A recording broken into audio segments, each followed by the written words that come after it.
Welcome to Homework Lib. Okay, so the two displacement vectors are d1, which is 4 I hat plus 5j hat, and d2, which is negative 3 I hat plus 4j hat.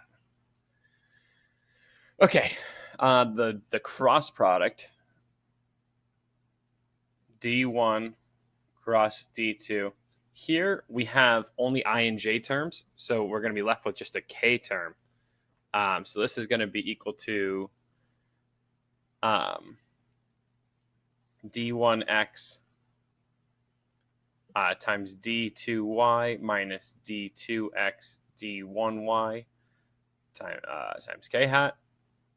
So here, like d1x is the I hat component of d1, and d2x is the I hat component of d2. So we put those components in, multiply them out, and solve this. We get that the cross product is 31 k hat.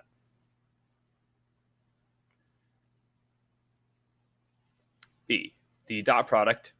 Here we just dot together the like terms. So we have 2 I hats, so that's 4 times negative 3, so this is negative 12. And we have 2 j hats, so that's 5 times 4, 20, equals 8.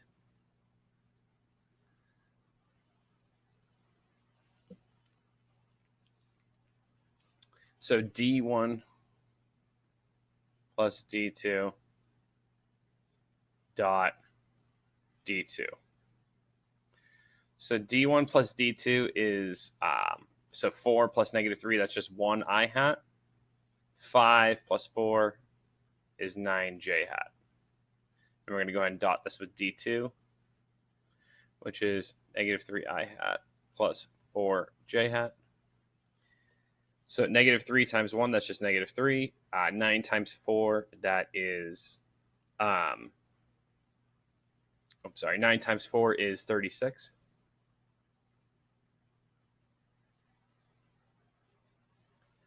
Oops. Yep, 36, sorry. And this equals 33. Finally, part D.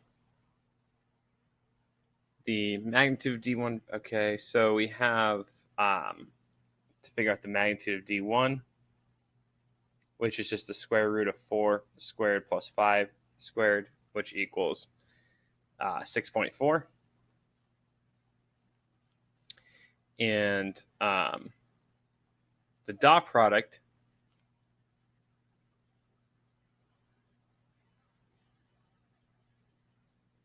so if we look at so theta is going to equal the cos inverse of d1 dot d2 over the magnitudes of d1 and d2. So I've done one magnitude here. The second magnitude equals the square root of 3 squared plus 4 squared. Okay, which is the square root of 9 plus 16, which is just 25. So this equals 5. And if I plug all those things in, so we know the dot product equaled 8. So this is the cos inverse of 8 over 6.4 times 5. Then we get an angle equal to 75.5 degrees. Therefore, the component of D1 along the direction of D2 is going to be equal to 6.4, which is the length of D1, times the cosine of 75.5 degrees, which equals 1.6.